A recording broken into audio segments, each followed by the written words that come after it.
But I mean, there isn't all doom and gloom. Obviously, United did complete the signing of Donny van der Beek, which was not in one of the identified positions that were needed in left back, centre back, and right wing.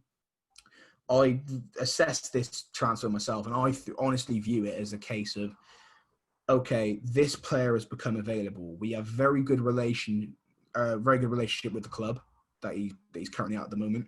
We also happen to know the director of football. That's also a very big plus.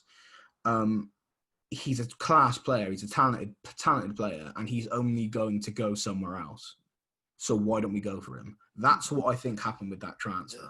I think we'll play him. I think he'll be hopefully be very good for us. He came on and scored for us against Palace. He didn't start for us, being like a brand new player. I think they slowly want to put him back in, much like Thiago with Liverpool and Thiago played.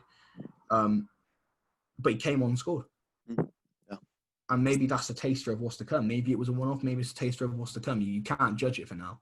But I think that was a good signing. But I think it would have been a lot better if we had already had the other things filled up. Yeah. So definitely. Was I excited at the time? Yeah, 100%. Great player. Great story behind him. And he also showed a lot of passion to come to the club and stuff. So I'm all for it.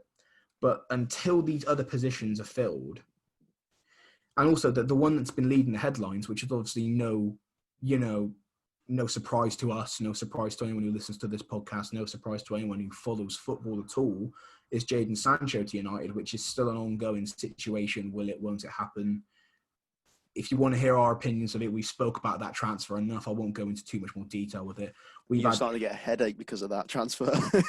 Transfer headache, mate. But we've had journalists come on and they've given their opinion on it. They've thrown their pence in the ring, and that was a few weeks ago now. But I think a lot of their words are still very true. We can only wait and see for that one. But then that's all the focus where that transfer's been. And then there's two other ones which do need addressing, left back and centre back. And a good, rough ending to where we're heading on this podcast, a good thing to kind of end on is the links at the moment, which we're seeing in the media in the left back position to Alex Telles. The Sergio Reguilon deal fell through buyback clauses for Real Madrid. Apparently that's what United weren't happy to do. Tottenham were. Tottenham bagged themselves a great player. Fair enough. And it was good, very good business for Tottenham. They needed a good left back. They've got themselves a good left back. Nice business. United miss out. I don't think we were ready to pay that buyback clause. And if that was, it would have, well, not to pay it, to have it in the contract. I think if it was purely for the buyback clause, I do understand it. I don't want to build up a great player. I don't want to have a player have a great season and have Real Madrid buy him back on the cheap a year later. But if that's the case, then okay, who's second on your list?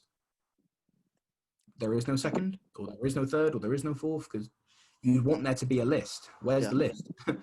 And it's whenever United aren't in a Champions League spot, or they need to get to a Champions League spot, that you see lists being formed. You see, with the centre-backs, it was like Maguire was in the conversation. Koulibaly was probably ungettable at the time, but he was in the conversation. Skriniar was in the conversation. Diaz at Benfica. You see all these names linked to us, and you're thinking, okay, there's a list. I like it. There's a list. If there's not an option A, we've got an option B. We've got a C. We've got a D. And then now a season where we get Champions League football and we need the reinforcements and we need the quality in these positions where we're so lacking, and there doesn't seem to be a list. Doesn't seem to be a list. No, it's quite shambolic, really. And I think I had similar frustrations when we were linked with Timo Werner. We weren't able to get Timo Werner, and look where we're stuck with Firmino. And I'll leave that for another rant another time, because I don't think I need to get angry on this podcast. This isn't revolved around my anger. It's revolved around the anger of our resident Manchester United fan. But I do completely understand where you're coming from with the sense of they need a shortlist of at least 5 players that you would consider for those positions. I think a manager of Klopp and Guardiola would go to the owners and be like, right, I need this position filled with this quality, with, in this age, around this, get me a short list, and which ones are the most reasonable to get. Yeah. Reguilon fell through. Like you said, who's next? Okay, I can think of two world-class left backs you could bring in, right? You've mentioned one, Alex Telles, who they are linked with. The other one, Tagliafico, who you've already bought a player from in from Ajax.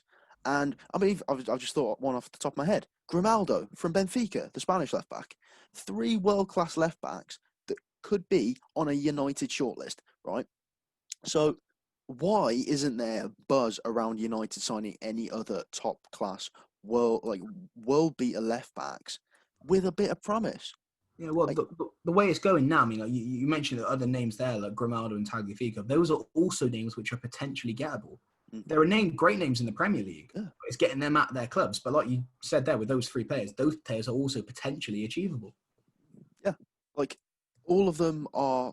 I don't think they cost a bag. I mean, they'd be around, if not just lower than Ben Chilwell, who is not by any comparison anywhere near, in my opinion, anywhere near Alex Telles, who is without there could be some debate about this. Brazil's best left back, if not Alexandro.